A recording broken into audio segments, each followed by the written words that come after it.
আজি আমি তোমালোকৰ কাৰণে এটা কুৱেশ্যন লৈ আহিছো। আজি এটা কম্পাৰিটিভ এক্সাম বিলাকত আহি থকা প্ৰশ্ন দুটা তুলি লৈছো কৰিবৰ কাৰণে।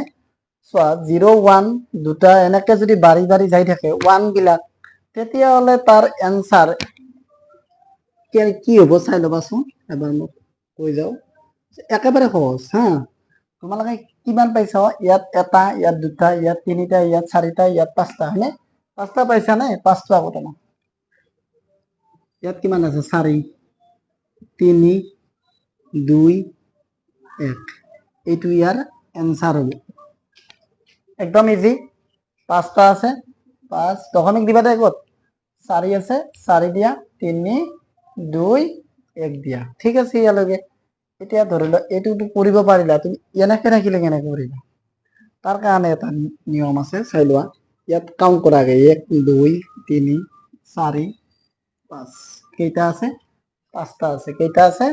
পাঁচটা আছে। এটা গোটেই কেইটাৰ লগত 3 ইনটু কৰা।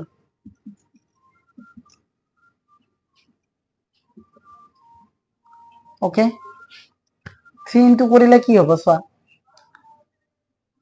3 1 গুণ 3, বহা পুৰাকে বহাই যোৱা। 3 1 গুণ 3, 3 2 গুণ 6, 3 3 গুণ 9, 3 4 গুণ 12, 12 2 বহা, হাতত 1 রাখা।